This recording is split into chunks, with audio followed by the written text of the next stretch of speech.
Guys, ayan. Good morning. Luto tayo na. Nag-ready tayo na. Nagluto ako na tinola, guys. Para sa...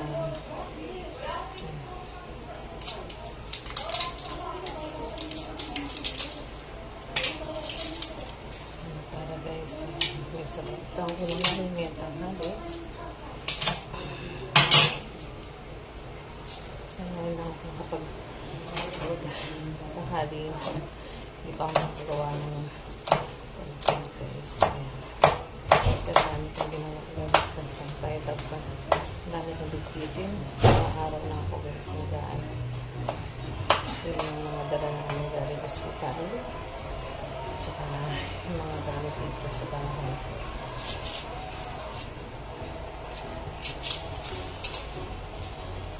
Mas marami kong pamimigay ng mga gamit. Yung mga gamit naman hindi na kasya ay jacket, ang tonton. Yung nasa labas na hindi wala itong guys. Bigay ko po sa mga sa binggalan sa mga pamangkin namin doon. So, ba? Ang dami kasi yung mga gamit ng mga matanda. Kaya hindi na ginagamit. Hindi na namin ginagamit. Mga pinagbulitan. Tapos yung mga ayaw na. Kasi sobrang dami ng gamit. Kaya nagbawas guys yung mga anak ko para malinis yung mga kwarto. Kaya ang pagdala.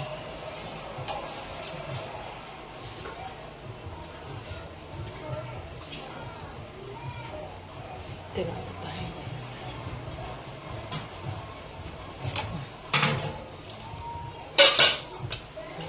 Tayo lang nakainito natin yung luya at saka sibuyas bawang and then konti lang yan tayo tayo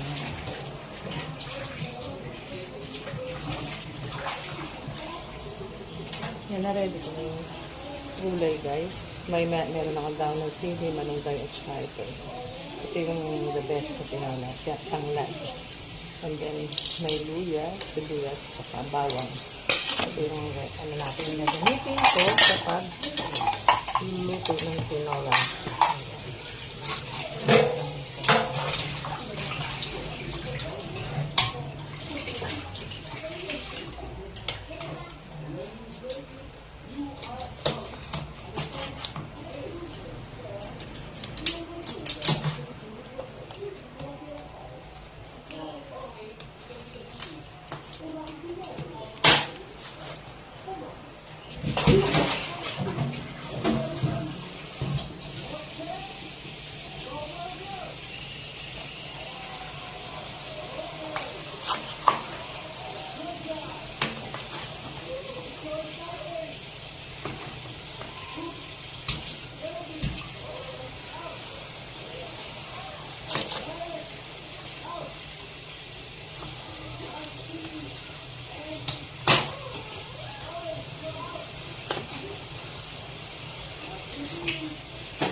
Ayun na guys, kung naano nyo po guys, nandito muna kami sa Cavite.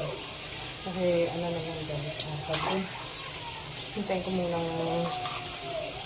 lumakas si Jetty. Tapos, yung anak ko kasi, wala. Kailangan mo yung saka kami pupunta, uuwi doon sa Bingalan pag okay na. Nakasa si Jetty guys. At hindi naman tawag doon. Natumulan na yung kasi nga. Okay. Hindi sama.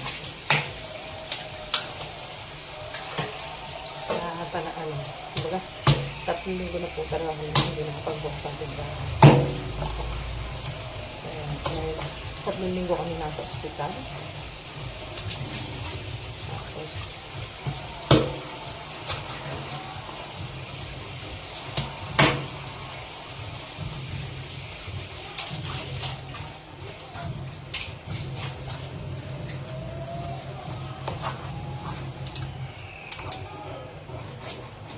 Itong manok na to guys, kanina ko pa ito, dinipros, pag-gising ko, dinipros ko na siya.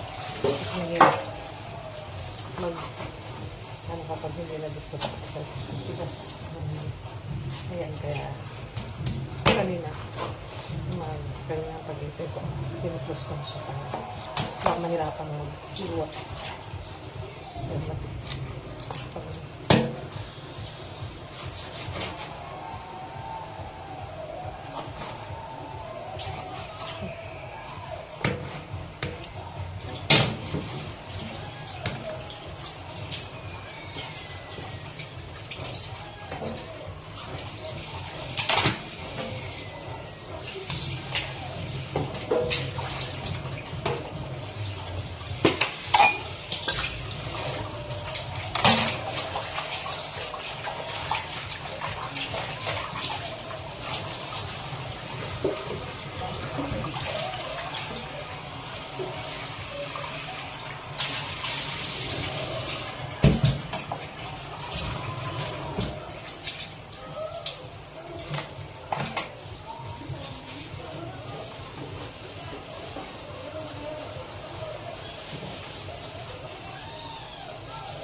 Ayan guys, basan ko na yung ating chicken. Magsusutay na tayo guys ng ating oras. Ayan. Then guys, balikan ko rin guys. Sobrang dami kong ginagawa, sobrang general cleaning talaga ako simula kahapon guys. Simula ko kasi bumati kami dito ng isang araw. Kung nagpahinga lang ako, pinabawasan. Ayan. Linis na. Matinding linis guys. Ligpit. Dito sa bahay. Pero yung mga anak ko, hindi talaga sila naging. Yung ano lang nila. Ano lang nila. Kwarto lang nila. Ayan guys. And guys, tuloy natin ang ating taton. Pawis na ako. May ako mag-ano tayo. Magsupay na tayo. Ano natin, sibuyas, bawang, luya.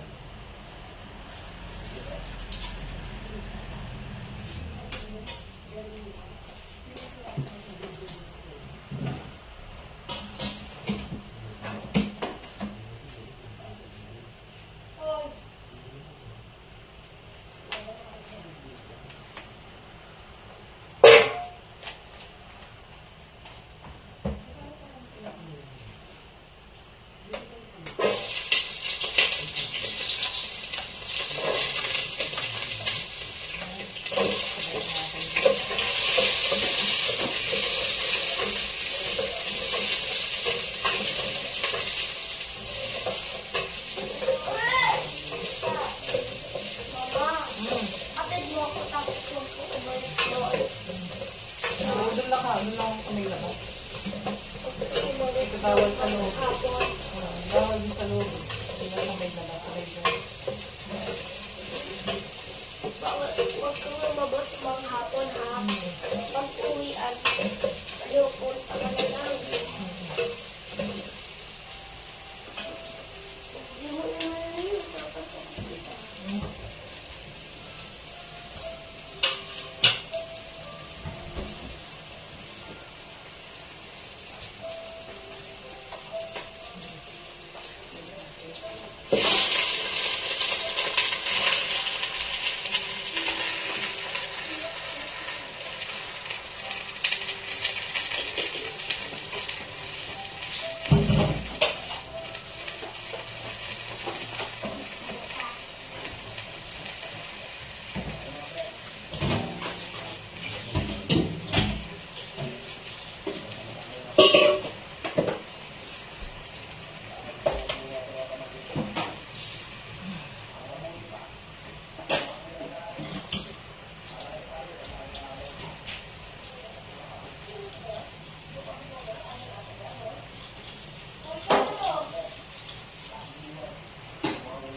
guys, kainin muna natin. Pakuluin natin pa. Kainin natin yung nilagay ko rin yung chicken. Dahil pakulin, lagyan ko na rin ng tawag doon, mga pampalasa. Nakapagsain naman ang anak ko.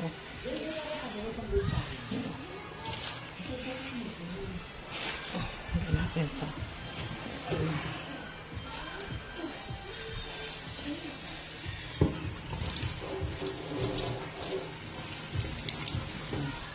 hintay natin maging brown yung chicken pa, tapos tsaka natin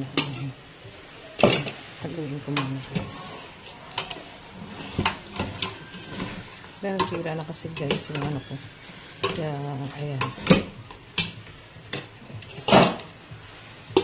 kaya hindi ako makapag-vlog ng ayos dahil nasira yung aking gamit. Yung binili ko dati. Tapos, marami pa akong lipitin guys. Pakita ko sa inyo. Naglaba ako. Ayan, magwawalis pa ako ng mga laglag. Pero konti lang yung mga laglag. Ayan, binalik dito ng mga aking kapatid yung mga halaman ko doon sa likod.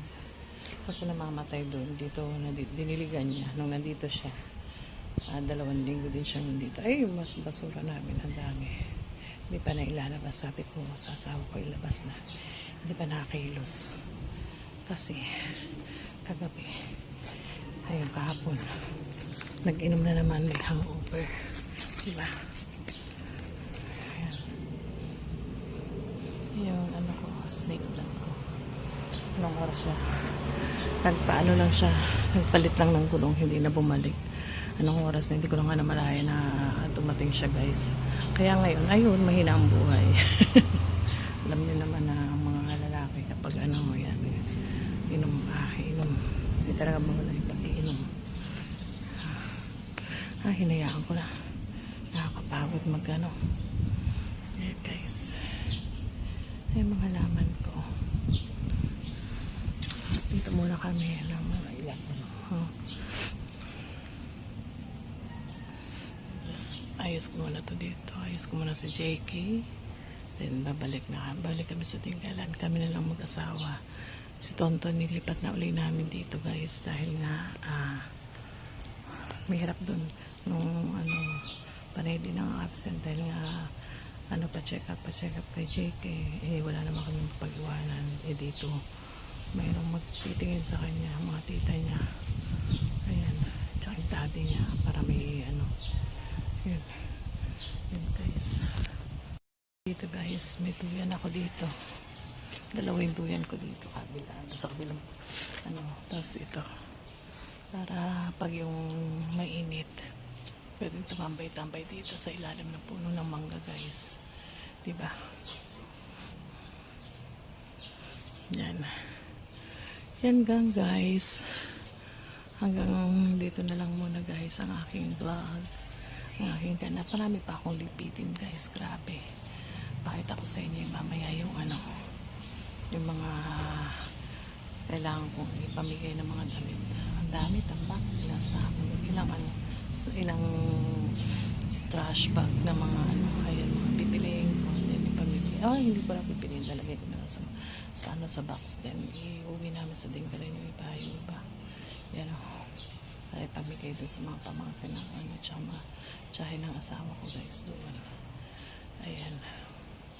Meron doon marami siyang pamangkin doon na pwedeng gumamit ng mga damit na yun. Hindi naman siya guys. Talaga yung iba nga guys, mga bago pa. Kaya lang hindi na nasusuot ni JK tsaka ni Tonton tsaka ni Lakambal. Yung mga pinag-ihawan nila. Mga ayun. Kaya pwede pa. Tapos ngayon lalaban ko yung mga bag. Tapos sabi ko ipamigay ko din doon. Tapos mga pamangkin. Ganda pa yung mga ginamit nila. Naalikabukan lang. Kasi ayun lalaban ko tapos pamigay ko guys doon sa kanila. Ayan guys. Hanggang dito na lang mamaya guys. Pakita ko sa inyo.